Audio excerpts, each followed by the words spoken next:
The old farmhouse stood alone on the edge of the woods, its windows dark and its roof caved in.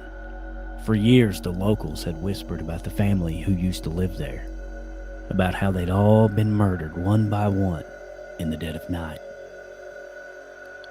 Some said the killer had been caught and sent to prison, but others claimed he was still out there, waiting for his next victim. On a warm summer evening, a group of teenagers decided to test this legend. They parked their car by the side of the road and crept through the woods, their flashlights cutting through the darkness. As they approached the farmhouse, they could hear the rustling of leaves and creaking of old timbers. Suddenly, a figure stepped out of the shadows, his face hidden behind a mask of pale flesh. He was dressed in a long black coat and carried a gleaming machete in his hand. The teenagers screamed and turned to run, but the killer was too fast. He chased them through the woods, cutting them down one by one. As the night wore on, the killer's trail of bodies grew longer and longer. He seemed to take pleasure in the chase, taunting his victims with whispers and laughter. One by one they fell to his blade, their screams echoing through the trees.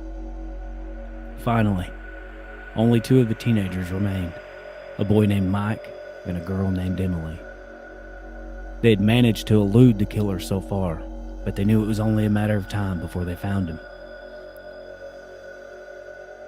As they ran through the woods, Emily tripped and fell, her ankle twisting painfully beneath her.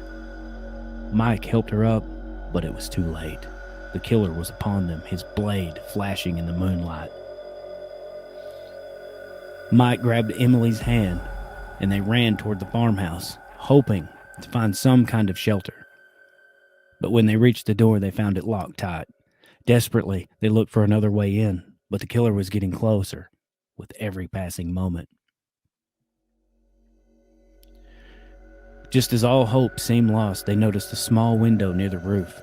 Mike hoisted Emily up and she managed to crawl inside, cutting her arm on the broken glass. Mike followed, but as he did, the killer caught up to them, his blade glinting in the dim light. With a final burst of energy, Mike pushed Emily through the window and into safety of the house. But as he turned to face the killer, he knew it was too late for him. The machete sliced through the air, and Mike felt a searing pain in his chest. As he fell to the ground, the killer leaned over him, his mask inches from Mike's face. "You should have known better than to come here," he whispered in a low growl. "This is my territory now." Emily watched from the safety of the house as the killer disappeared into the night, his coat fluttering in the breeze. She knew that Mike was gone, but she also knew that the killer would never stop hunting. For as long as the farmhouse stood, he would always be there, waiting for his next victim to come along.